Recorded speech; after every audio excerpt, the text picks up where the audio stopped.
देशवासियों एवं मेरी आदरणीय माता बहनों, आप सभी को मेरा नमस्कार एवं दिल की गहराई से हार्दिक स्वागत बंदन है। इस चैनल पर मैं रामजी हिंदुस्तानी और प्लीज़ आपसे रिक्वेस्ट करता हूं कि इस चैनल को आप सब्सक्राइब ज़रूर करें और ज़्यादा समय वेस्ट ना करते हुए कि हिंदुस्तान का रहने वाला हूं, भारत का रहने वाला हूं, भारत की बात सुनाता हूं। जो भी सच्चाई है बस स्पष्ट रूप से आपके सामने रखना चाहता हूँ। क्योंकि जो हमारे देश में कुछ सालों से जो देश के हालात और जो देश का हाल बेहाल होता देखता हूँ तो मुझे बहुत दुख होता है, तकलीफ होती है। और अभी कुछ दिनों से मैंने दिल्ली में जो जंतर मंतर पर हमारी जो देश की शान, देश का मान और देश का गौरव और देश की झंडा, जो देश का झंडा है उसका बुलंद करती हैं और देश की शान बढ़ाती हैं, वो बहनें आज इंसाफ की गुहार लगा रही हैं। कड़कती धूप में, अंधेरी रात में बैठी हैं। लेकिन और इसका जिम्मेदार कौन है? हकीकत में जिम्मेदार कौन है? इसको कोई फर्क नहीं पड़ता, इस पर कोई असर नहीं पड़ता। ये बड़ी विडंबना वाली बात है और बड़े आश्चर्य वाली बात है कि देश में जो गवर्नमेंट है और देश का महान प्रधानमंत्री 56 इंच वाले इस पर एक शब्द नहीं बोलते। और जो हमारे आदरणीय आचार्य जी हैं या बाबा जी हैं, वो हिंदू राष्ट्र बनाने की बड़ी गुहार लगा रहे हैं सब में। तो मैं उन साथ साथ उनसे भी ये प्रार्थना करना चाहता हूँ कि आप भी दो शब्द बोल देते। ये बहनें बेटी हैं कि इनको इंसाफ क्यों नहीं मिल रहा है? और कुछ लोग भारत रत्न लेकर बैठे हैं, सचिन तेंदुलकर, और कुछ महानायक हैं, बच्चन साहब जी, और बहुत से ऐसे हीरो हैं जो हमको फिल्मों में ना जाने क्या क्या तरीका सिखाते हैं। इनके भी सभी के मुंह में दही जम जाता है, सच्चाई कोई नहीं बोल पाता है। ये सबसे बड़ी दुर्भाग्य की बात है।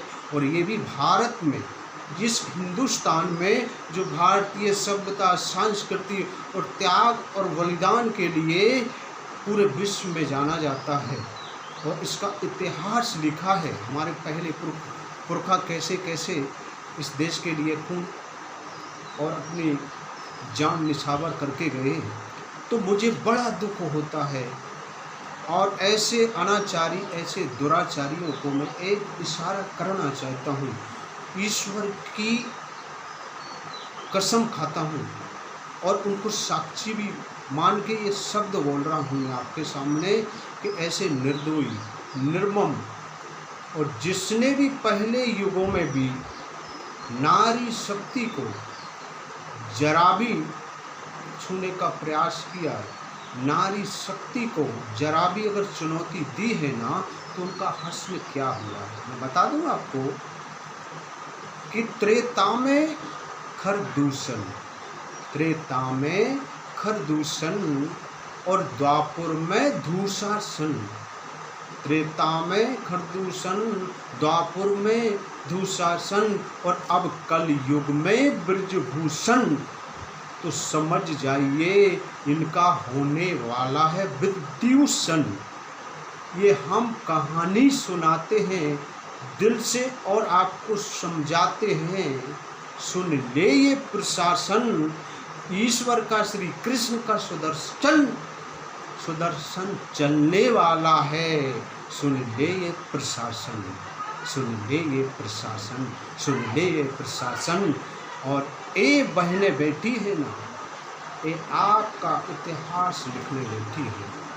आपने जितने भी अत्याचार, अन्याय इस देश पर किए हैं ना, जुल्म किए हैं ना, और विदेश में जाकर के डंका बजवाते हो, किसी से पैर छुवाते हो, किसी कहीं के प्रधानमंत्री से, कहीं के से कहलवाते हो कि ऑटोग्राफ मांगा। अमेरिका के राष्ट्रपति जी ने आपसे ऑटोग्राफ मांगा। अरे आप देश में इतनी कलह और इतनी बेहाली मचाए हुए हो, और आप देश में कलह मचा रहे हो और विदेश में जाकर के शांति का संदेश दे रहे हो। ये हम भी जानते हैं और ईश्वर भी आप पर टकटकी लगा बैठे हुए हैं।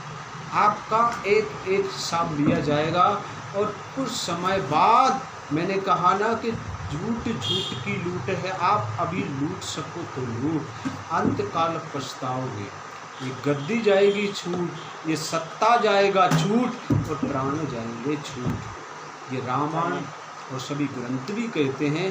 तो प्लीज़ बाज आ जाइए, मेरी आपसे रिक्वेस्ट है, प्रार्थना है सभी देशवासियों से, और इस खूंखार और इस बेरहम सरकार से मैं आम नागरिक के नाते आपसे कह रहा हूँ, और यही परम सत्य है। सत्य झुटलाया नहीं जाता, चाहे कोई भी कहे मैं हीरो नहीं हूँ, ना कोई नेता हूँ, ना कोई अभिनेता, लेकिन सत्य सुना रहा हूँ। और सत्य आप पे सुनने की हिम्मत हो तो सुनिए।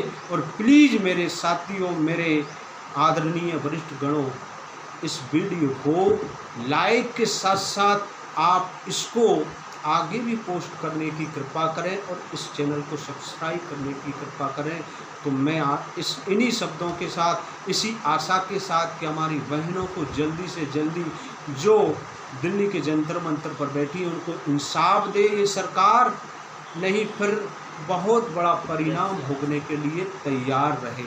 इन्हीं शब्दों के साथ मैं RS यादव एंड रामजी हिंदुस्तानी लिखता हूँ प्रेम मोहब्बत की कहानी, और ये भी समझ लीजिए ये अनर्थ करने वालों की भी लिखता हूँ कुंडली की कहानी। तो जय हिंद, भारत माता की जय। नमस्कार, आप सभी को मेरी तरफ से ढेर सारा प्यार।